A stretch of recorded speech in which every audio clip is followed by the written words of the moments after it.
أعوذ بالله من الشيطان الرجيم بسم الله الرحمن الرحيم قال لن أرسله معكم حتى تؤتون موثقا من الله لتأتونني به إلا أن يحاط بكم فلما آتوه موثقهم قال الله على ما نقول وكيل وقال يا بني لا تدخلوا من باب واحد وادخلوا من أبواب متفرقة وما أغني عنكم من الله من شيء إن الحكم إلا لله عليه توكلت وعليه فليتوكل المتوكلون صدق الله العظيم سبحانك لا علم لنا إلا ما علمتنا إنك أنت العليم الحكيم قال کہا یعقوب علیہ السلام نے لن ارسلہ میں ہرگز نہیں بھیجوں گا اس کو معکم تمہارے ساتھ حتیٰ یہاں تک کہ تم دے نہ دو مجھ کو موثقاً پختہ عہد من اللہ کے نام کا لتأتوننی کہ تم ضرور بضرور میرے پاس لاؤ گے بھی اس کو الا سوائے اس کے کہ یحاط بکم تمہیں گھیر لیا جائے فلما پھر جب اتو انہوں نے دے دیا اس کو موثقاً پختہ عہد قال تو کہا یعقوب علیہ السلام نے اللہ کہ ہے اللہ تعالیٰ اللہ اس کے اوپر ما جو نقول ہم کہہ رہے ہیں وکیل نگہبان وقال اور کہا یا بنیہ اے میرے بچوں لا تدخلوا داخل نہ ہو جانا من باب واحد ایک ہی دروازے سے وادخلوا مگر داخل ہونا من ابواب متفرقہ مختلف جدا جدا دروازوں سے وما اغنی اور میں نہیں بچا سکتا عنکم تم کو من اللہ کی مشیت سے من شیء ذرہ برابر ان الحکم نہیں حکم چلتا الا للہ سوائے اللہ کی علیہ اسی کے اوپر توکل تو میں نے بھروسہ کیا وعلیہ اور اسی کے اوپر فلیتوکل چاہیے کہ بھروسہ کریں المتوکلون بھروسہ کرنے والے بیٹے غلہ لے کر کے مصر سے کنعان پہنچتے ہیں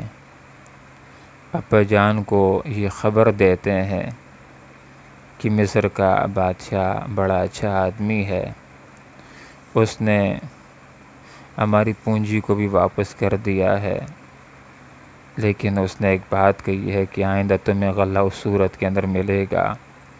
کہ جب تم اپنے باپ شریک بھائی بنیامین کو بھی ساتھ لاؤ گے۔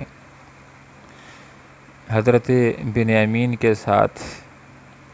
یعقوب علیہ السلام کو ایک لگاؤ تھا، دل نہیں چاہتا تھا کہ اس کو بھیج دیں، اپنی آنکھوں سے دور کر دیں، اس لیے کہ ایک بچہ یوسف علیہ السلام ان سے جدا ہو چکا تھا، لیکن مجبوری تھی غلے کی خاطر، اپنے بچوں کی خاطر بنیامین کو بھی ان کے ساتھ جانے کی اجازت دے دی، لیکن تاکید کے لیے کہ اس بچے کی حفاظت کریں ان سے ایک عہد بھی لے لیا، کہا کہ میں ہرگز بنیامین کو تمہارے ساتھ نہیں بھیجوں گا جب تک کہ تم اللہ کے نام کا پختہ عہد مجھ کو دے نہ دو کہ تم ضرور اس کی حفاظت کرو گے، اس کے اوپر دھیان رکھو گے، اس کا خیال کرو گے، سوائے اس کے کہ تمہیں گھیر لیا جائے، کوئی اجتماعی آفت آ جائے کہ جس کے اندر تم بے بس ہو جاؤ، پھر اگر خیال نہ کر سکو تو معذور ہوگے، تمہارے اوپر گرفت نہیں ہوگی، لیکن تم اس کا خیال رکھ سکو اور پھر غفلت کر جاؤ یا جان بوجھ کر کے اس کے ساتھ کوئی زیادتی کر لی تو پھر اس کے اوپر کہ جو عہد و پیمان ہم کر رہے ہیں اس کے اوپر اللہ نگہبان ہے، جو فرد بھی زیادتی کرتا ہے اللہ اس کو سزا ضرور دیتا ہے۔ تو بچوں نے قسمیں اٹھا کر کے اپنے باپ کو یہ یقین دہانی کرا دی، وعدہ دے دیا کہ ہم بنیامین کو ساتھ لے جائیں گے، حفاظت کریں گے، وہاں پر بھی حفاظت کریں گے اور حفاظت کے ساتھ واپس لائیں گے۔ تو یعقوب علیہ السلام نے ان کے ساتھ بنیامین کو جانے کی اجازت دے دی اور کہا کہ ہم نے جو قول و قرار کر دیا ہے اس کے اوپر اللہ نگہبان کافی ہے، جو فریق بھی زیادتی کرے گا تو اللہ رب العالمین دیکھ رہا ہے، زیادتی کرنے والوں کو اللہ سزا دے گا۔ پھر حضرت یعقوب علیہ السلام کی محبت صرف یوسف علیہ السلام کے ساتھ ہی نہیں تھی، صرف ان کا اخلاص، پیار اور محبت صرف بنیامین کے ساتھ ہی نہیں تھا، بلکہ اپنے تمام تر بچوں کے ساتھ اخلاص تھا، تمام تر بچوں کے ساتھ محبت ہی لگاؤ تھا اور تمام تر بچوں کا خیال کرتے تھے۔ تو اپنے بچوں کو جس وقت مصر کی طرف روانہ کر رہے ہیں، غلہ لانے کے لیے روانہ کر رہے ہیں، بنیامین کو بھی ساتھ روانہ کر دیا ہے، تو اپنے 11 بچوں کو ہدایات دے رہے ہیں کہ یا بنی، اے میرے بچوں، تم نے مصر پہنچتے ہوئے ایک ہی دروازے سے داخل نہیں ہونا ہے، بلکہ جدا جدا دروازوں سے داخل ہونا ہے۔ حضرت یعقوب علیہ السلام نے اپنے بچوں کے دفاع کی خاطر یہ تدبیر ان کو بتلا دی کہ کہیں ایسا ہو نہ جائے کہ یہ سارے کے سارے 11 یہ خوبصورت بھی ہیں، یہ جوان بھی ہیں، مضبوط بھی ہیں، قد و کاٹ والے بھی ہیں، ان 11 افراد کو دیکھ کر کے مصر والے یہ نہ سمجھ لیں کہ کوئی حملہ آور لوگ آ گئے ہیں، گرفتار کرنے، تفتیش کرنا شروع کر دیں تو یہ بچوں کے اوپر پریشانی گزر سکتی ہے۔ تو کہا کہ علیحدہ دروازے سے داخل ہونا ہے، اور اس لیے بھی علیحدہ دروازوں سے داخل ہونے کی تاکید کر دی ہے، نصیحت کر دی ہے کہ کہیں ان 11 خوبصورت نوجوانوں کو دیکھ کر کے، قد و کاٹ والے جوانوں کو دیکھ کر کے ان کو نظر لگ نہ جائے۔ اس لیے کہ حدیث کے اندر یہ بات آتی ہے، آپ صلی اللہ علیہ وسلم نے بھی ارشاد فرمایا ہے کہ نظر کا لگنا ایک حقیقت ہے، کسی آدمی کو نظر لگ سکتی ہے اور اس کو جسمانی طور پر نقصان بھی ہو سکتا ہے۔ اس لیے جس آدمی کو اس بات کا اندیشہ ہو کہ میری نظر لگتی ہے تو اس کو چاہیے کہ جس وقت دیکھے تو ماشاءاللہ پڑھ لیا کرے، تو انشاءاللہ اس کی پھر نظر نہیں لگے گی۔ اور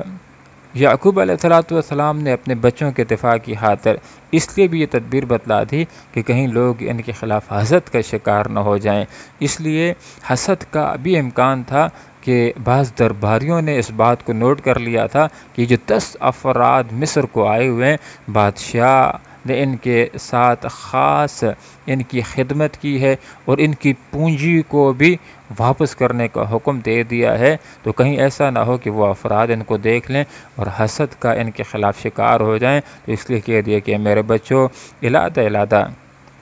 دروازے سے داخل ہونا ہے۔ وما اغنی عنکم من اللہ من شیء، اور یعقوب علیہ السلام نے یہ بھی اپنے بچوں کے سامنے بات ذکر کر لی کہ میں اللہ کی مشیت سے تمہیں ذرا برابر بچا نہیں سکتا ہوں، یہ ایک تدبیر تھی تمہارے دفاع کی جو میں نے بتلا دی ہے، اب قضاء و قدر کے اندر تمہارے لیے کوئی نقصان لکھا ہوا ہو تو اس سے میں تم کو بچا نہیں سکتا ہوں۔ یہ تدبیر اللہ کی قضاء و قدر کو ٹال نہیں سکتی ہے، ہوگا وہی کہ جو اللہ رب العالمین کرے گا، لیکن تدبیریں کرنے کا، اسباب کو معین کرنے کا حکم بھی اللہ رب العالمین نے دے رکھا ہے۔ اس لیے میں نے تم کو اپنے دفاع کی، اپنے بچاؤ کی یہ تدبیر بتلا دی ہے۔ ان الحکم الا للہ، حکم نہیں چلتا مگر اللہ رب العالمین کا حکم چلتا ہے۔ جب لوگ اس اسباب کو بھی معین کر لیتے ہیں لیکن اللہ تعالیٰ کا حکم اس کے خلاف ہو تو اسباب دھرے کے دھرے رہ جاتے ہیں اور اللہ تعالیٰ کا حکم نافذ ہو کر کے رہ جاتا ہے۔ علیہ توکل، تو میں نے اسی کے اوپر بھروسہ کیا، وعلیہ فلیتوکل المتوکلون، اور توکل کرنے والوں کو اللہ رب العالمین ہی کے اوپر توکل کرنا چاہیے۔ تو اپنے بچوں کو بھی یہ تعلیم دے دی کہ تدبیر ہی کے اوپر نظر نہیں رکھنی ہے، اسی کو مؤثر حقیقی نہیں سمجھنا ہے، بلکہ اللہ رب العالمین کو توکل کرنا، اللہ کے اوپر توکل کرنا ہے کہ حفاظت کرنے والی ذات ہے، دفاع کرنے والی ذات ہے، بچاؤ کرنے والی ذات ہے، نقصان سے بچانے والی اگر کوئی ذات ہے تو اللہ رب العالمین کی ذات بابرکات ہے۔ محترم سامعین، ان آیات سے ہمارے سامنے یہ سبق بھی آ جاتا ہے کہ توکل کا حقیقی مفہوم اور مطلب کیا ہے۔ بعض لوگ اس صورتحال کے اندر غلطی کر لیتے ہیں کہ وہ اسباب مہیا کرتے ہیں اور اسباب ہی کو مؤثر حقیقی سمجھتے ہیں، اسباب ہی کے اوپر ان کی نظر ہوتی ہے، وہ بھی غلطی کے اوپر ہوتے ہیں۔ اور بعض لوگ ایسے ہوتے ہیں کہ جو یہ بات کہہ دیتے ہیں کہ ہوگا وہی جو اللہ کرے گا، اسباب کو مہیا نہیں کرتے اور تدبیریں نہیں کرتے، محض توکل کر کے بیٹھ جاتے ہیں، وہ بھی غلطی کے اوپر ہوتے ہیں۔ بہترین انسان وہ ہوتا ہے کہ جو اسباب مہیا کرتا ہے، اسباب کو استعمال کرتا ہے اور نتیجے کو اللہ کے اوپر چھوڑ دیتا ہے۔ جیسے کہ آپ صلی اللہ علیہ وسلم نے اسباب کو مہیا کر لیا تھا، بدر کے میدان کے اندر اپنے افراد کو لے آئے تھے اور اسلحہ کو بھی لے آئے تھے، لیکن آپ صلی اللہ علیہ وسلم کا توکل اور بھروسہ افرادی قوت کے اوپر نہیں تھا، اسلحے کے اوپر نہیں تھا، لیکن اعتماد اور بھروسہ تھا تو اللہ رب العالمین کے اوپر بھروسہ تھا۔ تو انسان کی یہ سوچ ہونی چاہیے کہ مجھے فتح و نصرت 313 کی وجہ سے نہیں ملے گی، بلکہ مجھے نصرت اور فتح اللہ رب العالمین کی طرف سے ملے گی۔ تو حضرت یعقوب علیہ السلام نے بھی تدبیر کی، لیکن تدبیر کے اوپر بھروسہ نہیں کیا۔ فرمایا کہ میں اللہ رب العالمین کے اوپر بھروسہ رکھنے والا ہوں کہ وہی حفاظت کرنے والا ہے، وہی بچاؤ کرنے والا ہے، وہی دفاع کرنے والا ہے۔ ایک آدمی نے آپ صلی اللہ علیہ وسلم سے سوال کیا کہ اے اللہ کے رسول، کیا یہ توکل ہے کہ میں سواری کو باندھ لوں یا اس کو کھلا چھوڑ دوں؟ تو آپ صلی اللہ علیہ وسلم نے یہ نصیحت فرمائی، یہ بات ارشاد فرمائی جس کا مفہوم یہ ہے کہ توکل یہ ہے کہ تم اپنی سواری کو باندھ لو اور پھر اس کو اللہ کے حوالے کر دو، یہ توکل ہے۔ گویا کہ انسان جب اپنی سواری کو باندھ لے تو اس کی سوچ یہ ہونی چاہیے کہ میرے اس اونٹ کی، میرے سواری کی حفاظت اس قلعے کی وجہ سے نہیں ہوگی، اس رسی کی وجہ سے نہیں ہوگی، بلکہ اس کی حفاظت اللہ رب العالمین کرے گا، اس کو میری ملکیت کے اندر اللہ رب العالمین برقرار رکھے گا۔ انسان کو اللہ رب العالمین ہی کی طرف سے یہ تعلیم ہے کہ رزق کے لیے تم اسباب کو مہیا کرو، لیکن اگر انسان یہ سمجھ لے کہ دکان ہی سے مجھ کو رزق ملے گا تو اس صورت کے اندر انسان غلطی کے اوپر ہو جاتا ہے۔ ہاں، اس کو اسباب مہیا کرنے چاہیے، اس کو دکان بنانی چاہیے، اس کو دکان کھولنی چاہیے، لیکن اس کی سوچ یہ ہونی چاہیے کہ رزق دکان کے کھولنے کی وجہ سے نہیں ملے گا، رزق مجھے اللہ رب العالمین دے گا، رزق اللہ تعالیٰ کی طرف سے ملے گا۔ ہاں، دکانیں کھولنے کا، کاروبار کرنے کا حکم بھی اللہ رب العالمین کی طرف سے ہے، اس لیے تدبیر بھی کرنی ہے اور توکل بھی کرنا ہے، بھروسہ اللہ کے اوپر کرنا ہے، نہ کہ دکان کے اوپر۔ بھروسہ اللہ کے اوپر ہو کہ رزق کی وسعتیں دینے والا، برکتیں دینے والا اللہ رب العالمین ہے۔ ایک حدیث کا یہ مفہوم ہے۔ آپ صلی اللہ علیہ وسلم نے ارشاد فرمایا کہ لوگو، اگر تم اللہ رب العالمین کے اوپر توکل کرو، ایسے توکل کرو جیسے کہ توکل کرنے کا حق ہے، تو پھر اللہ تعالیٰ تمہیں بھی پرندوں کی طرح رزق دے گا۔ کیا دیکھتے نہیں ہو کہ پرندے صبح کو بھوکے پیٹوں جاتے ہیں، لیکن شام ہوتی تو پیٹ بھر کر کے واپس آ جاتے ہیں؟ اسی طرح انسان کو بھی اللہ کے اوپر بھروسہ کرنا چاہیے، اللہ کے اوپر توکل کرنا چاہیے کہ سب کچھ جو بھی ہوتا ہے اللہ رب العالمین کی طرف سے ہوتا ہے۔ تو انسان کے لیے اللہ کی طرف سے، شریعت کی طرف سے یہ تعلیم ہے کہ اسباب کو استعمال کرے، اسباب مہیا کرے،